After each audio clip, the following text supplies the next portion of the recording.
Welcome back, folks. Thanks for joining me again. This week we're just going to have some fun, nothing too serious. So let's get started. All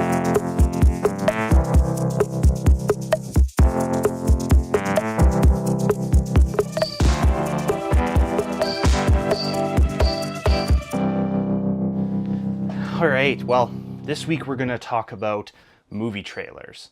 The reason that I decided to focus on movie trailers for this episode is because recently there's been lots and lots of talk about the inconsistencies from movie trailers that are shown on TV or the internet and the actual movie itself.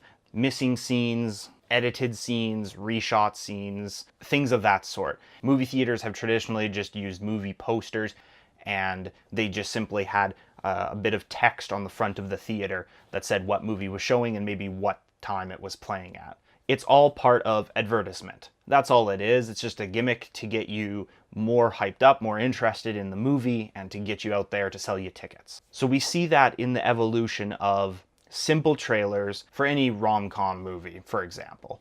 Maybe some jokes, maybe some emotion invoked in those trailers, and then the title of the movie. It's not meant to be a huge secret. But with other franchises, trailers have become a bigger and bigger part in marketing because they know that those fan bases will sit around until midnight just to see the launch of a new trailer, just so that they can have seen it first and have experienced that aspect of the movie. And now there's so much secrecy surrounding that things like the movie posters themselves are just simply called a teaser poster because they don't even want to show too much on that as to what's coming in the movie. It's usually just a very simple minimalistic background with just the logo. So they're trying to get you excited about the movie, and with doing that they're trying to get you talking about it. Anyways, all that aside, the first point is that a lot of these trailers are released so early on in the production that they're still finalizing shots and animations. So for example, superhero movies or sci-fi movies, you might get a little 5-second video on Facebook or Instagram or Twitter a week before the actual trailer launches,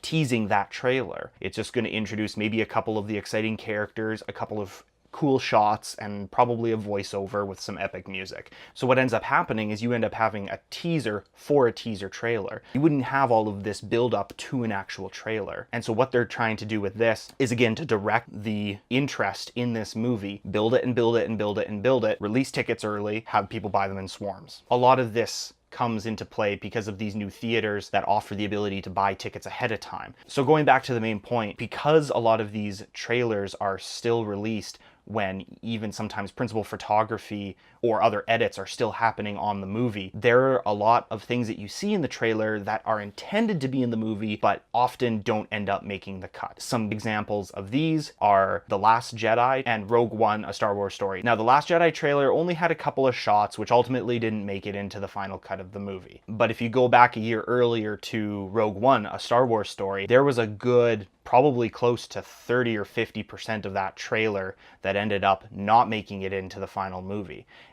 And a lot of that had to do with reshoots. Now, reshoots can dramatically change a movie, either because you completely switch out an actor, so you can't use those existing sequences anymore, or because the reshoot changes the storyline, and whether for the better or worse. And that has to change the final product because those original sequences filmed didn't ultimately make it in. So because of all of these moving parts, and because you're trying to get stuff out there so quickly, you have to anticipate what you think is going to be in there, but it still ends up being a guessing game depending on what the studios want. And studios are a perfect segue into reason number 2 for why trailers differ from the final movie, and that's because the studios don't cut the trailers themselves. Trailers are usually tasked out to third-party companies. A really good example of this is the trailer for Suicide Squad. The original trailer was created by a completely different company than the second trailer, by a company called Trailer Park, which was much more widely well received. That actually led to them having their own take on the movie, the final cut of the movie. It's It's said that there are two versions of the movie, one that's a director's version and then one that was recut with the studio's direction. And that was this other company that ultimately the studio figured we should go back to these people and see if they can help us out. The overhead company will say, we want to do this or this specifically with the trailer, as is the case for the sequel to J.J. Abrams' more recent Star Trek franchise, Into Darkness. It's been said by J.J. Abrams that he didn't specifically want the main character to be as much of a secret as it had been kept, but the studio pushed for it. But that's just to show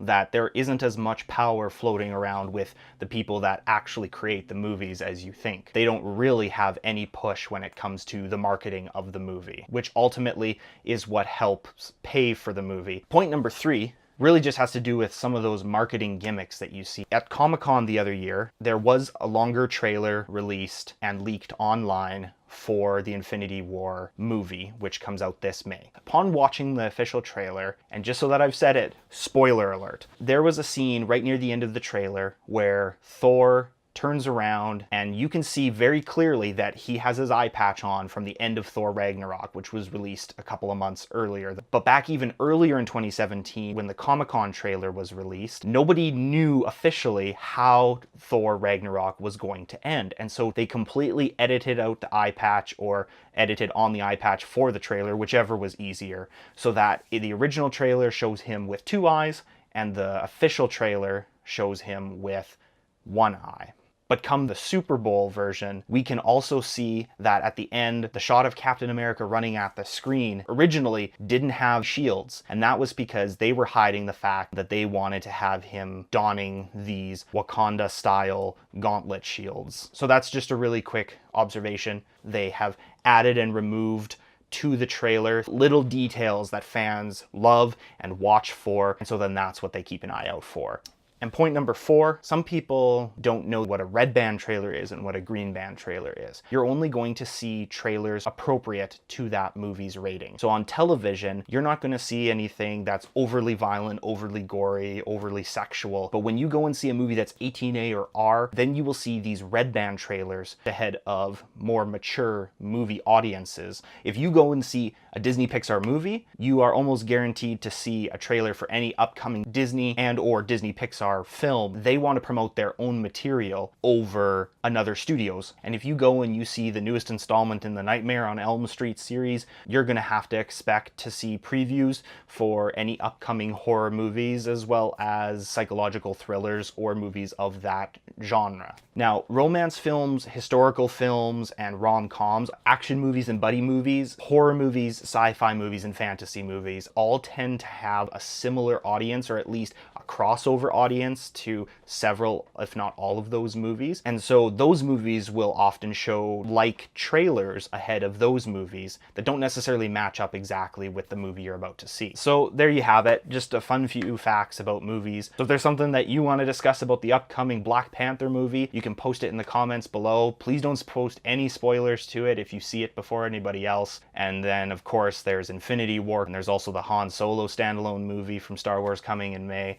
So there's a lot of movies upcoming just for this spring-summer season, and I'm super excited to dive into those. And I actually can't stand any more trailers because I just want to see the movie now. So if you can't get a hold of me, it's because I'm at the theater camping out for weeks ahead of time. We'll see you next time.